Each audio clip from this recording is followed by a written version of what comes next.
5 buku ini alhamdulillah ngebantu gue untuk bisa mendapatkan 1 miliar pertama sebelum umur 30 tahun. Ya mungkin agak telat sih, tapi ya gue udah bersyukur alhamdulillah sih dapetin uang segitu ya. Dan uang 1 miliar ini bukannya uang ya hasil revenue doang atau hasil omset doang yang ada di platform atau di dashboard penjualan kita, enggak. Tapi ini ada di rekening. Ya kalau kasus gue sih rekeningnya perusahaan ya, bukan di rekening pribadi, tapi kan perusahaannya punya gue. Apa aja buku ini dan gimana cara manfaatin buku ini, gue akan share dan mudah-mudahan ini bisa ngebantu lu juga. Let's go! Karena muda itu cuma sekali. Karena kita nggak tambah muda.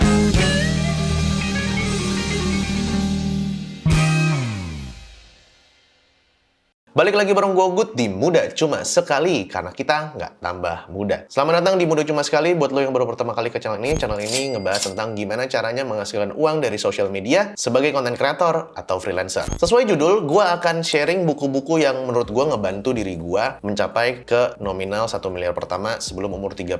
Ini bukan flexing, bukan untuk ngasih tahu bahwa oh gue hebat gitu ya.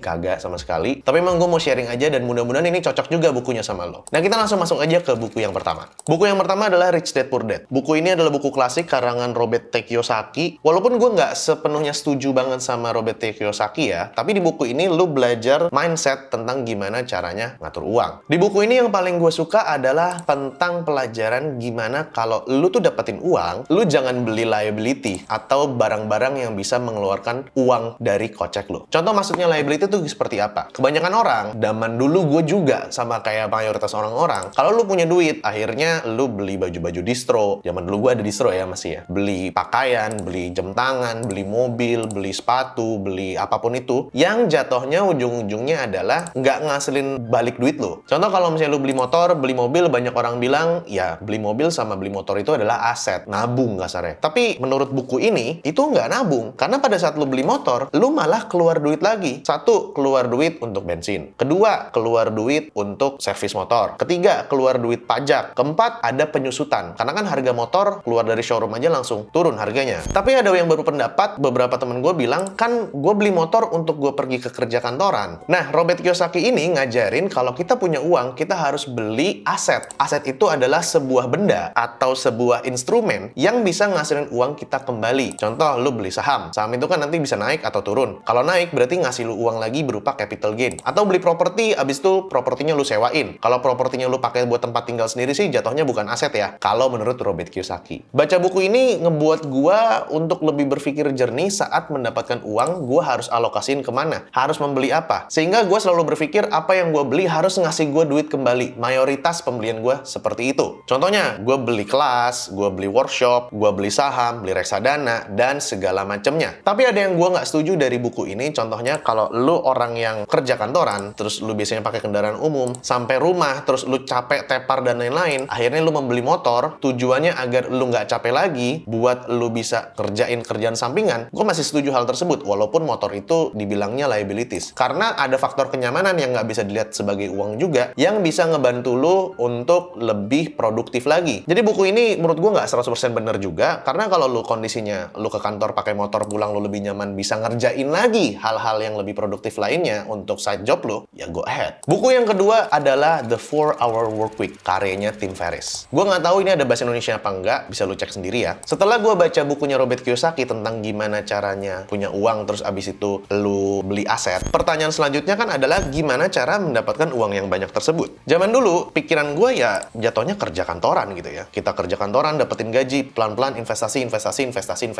Abis itu kita naik jabatan, dapetin gaji lebih banyak, mulai investasi lebih besar lagi. Ada satu pelajaran dari buku The 4-Hour Workweek ini, karyanya Tim Ferriss. Gue nggak pegang bukunya di sini karena ada di Jakarta, atau udah di HM-in temen gue ya, gue lupa. HM tuh sebenarnya hak milik ya. Yang gue suka banget. Di buku The 4-Hour Workweek, itu ngegampar gue banget bahwa ternyata ada loh pekerjaan yang effortnya sedikit atau usahanya sedikit, tapi ngasilin uangnya banyak. Kalau kita kerja kantoran, ya kita kan harus kerja 9 to 5, terus abis itu kita harus lembur kalau misalnya mau dapetin uang lebih banyak, harus setia sama perusahaan, dan harus kerja bertahun-tahun untuk bisa dapetin nominal mungkin bisa dibilang double digit. Lo harus jadi manajer, atau jadi supervisor, atau asisten manajer, semacam itu kan. Setelah gue gue baca buku The 4-Hour Workweek ini, ada ternyata cara untuk menghasilkan uang lebih banyak yang lu kerjanya tuh cuma 4 jam per minggu. Oke? 4 jam per minggu. Ya, walaupun nggak 100% benar kita kerjanya cuma 4 jam per minggu, tapi kita bisa ngambil kesimpulan bahwa kita kerjanya nggak sebanyak orang yang kerja di kantoran. Di buku The 4-Hour Workweek ini, dia ngajarin tentang memanfaatkan internet untuk kita bisa menghasilkan uang lebih banyak. Jadi internet ini kan adalah sebuah sistem. Sebuah sistem ini running atau jalan secara otomatis tanpa kita harus menjalankan tersebut. Kalau misalnya jalannya nggak otomatis, itu kan sama kayak kalkulator ya. Kita harus pencet,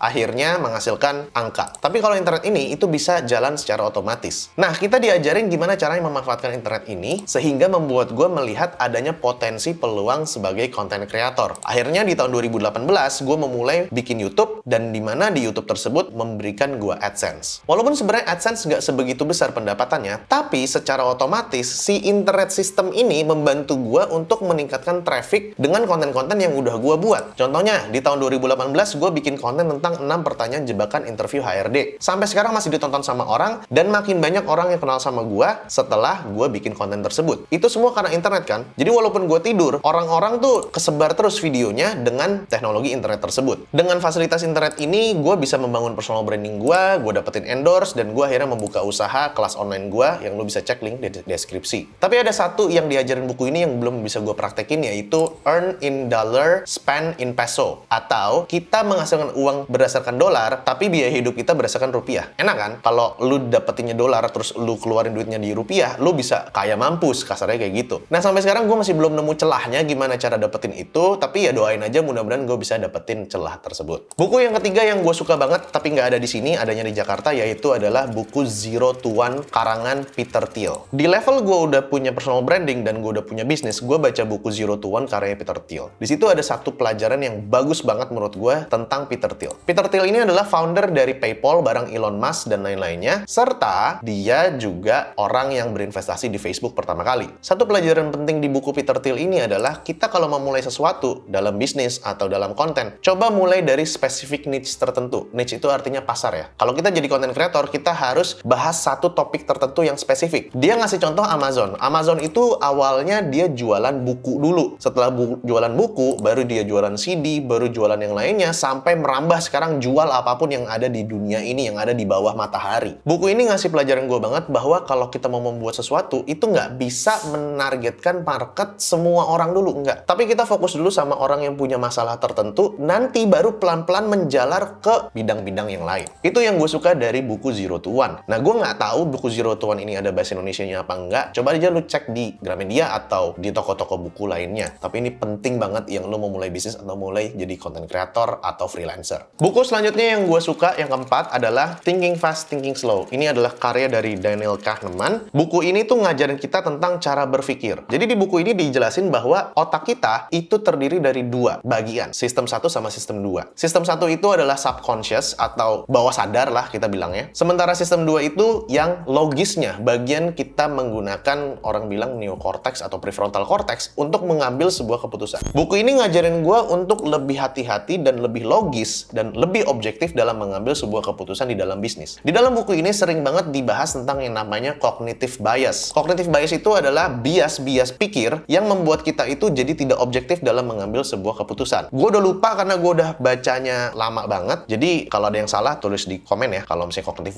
bias salah atau apa, nggak ada masalah. Gue terima kalau dikritik. Buku ini gue pakai dalam mengambil keputusan-keputusan penting dalam hidup gue. Dari mulai gimana caranya mengambil keputusan untuk muda cuma sekali, yaitu gue sendiri, sama usaha gue yaitu Content Academy. Gue belajar banyak dari buku ini untuk meminimalisasi error dalam gue mengambil sebuah keputusan yang akhirnya nanti merugi. Ini worth banget untuk lu baca. Gue nggak tahu ada bahasa Indonesianya apa enggak, tapi yang jelas ini buku cukup berat ya, dan tulisannya tuh kecil-kecil kayak orang mau riset pasar gitu ya. Nih, gila, kecil-kecil banget tuh. Kelihatan nggak? Iya, nggak kelihatan ya. Pokoknya kecil-kecil, paragrafnya juga kecil-kecil. Buku selanjutnya adalah buku Kunci Kebahagiaan karyanya Bapak Teng Hui. Ini buku Indonesia dan karya orang Indonesia juga, namanya Pak Teng Hui. Ini buku gue suka banget sih ya, karena ringan bacaannya tapi penuh bener-bener makna. Tulisannya juga nggak gitu kecil, terus banyak gambar-gambarnya juga. Buku ini ngebantu gue untuk lebih santai dan lebih ease gitu ya saat menjalankan bisnis. Karena waktu lu jalanin bisnis dan lu udah kenal duit, keserakahan manusia tuh mulai muncul. Gue pengen lagi, sikat kompetitor, sikat orang sana sini, sikat mindset orang sana sini. Pada saat lu udah mencapai titik tertentu, uang tertentu ya, gue juga udah ngerasain, misal uang lu bertambah lagi, kebahagiaan lu tuh nggak gitu besar lagi. Maksudnya gimana? Kalau lu dari orang nggak punya penghasilan, tiba-tiba punya penghasilan 10 juta, happy lu tuh luar biasa. Dari 10 juta tiba-tiba punya 100 juta, happy lu luar biasa juga. Dari 100 juta punya 1 miliar, happy lu luar biasa. Tapi dari 1 miliar punya 1,5 miliar, 2 miliar, happy cuman nggak begitu signifikan. Sampai akhirnya lu menemukan titik di mana apa yang gue cari ya? Apa hidup tuh gini-gini aja ya, cuman cari duit doang ya? Gue tuh ngerasain pada saat gue nggak punya 100 juta, gue tuh pengen punya 100 juta. Pengen punya 500 juta, pengen banget 500 juta. Pas udah dapet 500 juta, ya udah happy. Terus habis itu kok ngerasa kurang lagi dan pengen lagi 1 miliar. Pas udah dapet 1 miliar, kok 1 miliar rasanya gini doang ya? Apa gue butuh 10 miliar ya? Akhirnya gue pengen punya 10 miliar. Akhirnya gue sadar, ini kalau gue udah punya 10 miliar, apakah gue pengen 100 miliar lagi? Apakah gue pengen 200 miliar lagi? Pengen 1 triliun? Kok nggak ada habis-habisnya ya? Buku ini menurut gue ngajarin gimana caranya kita bisa menghargai pencapaian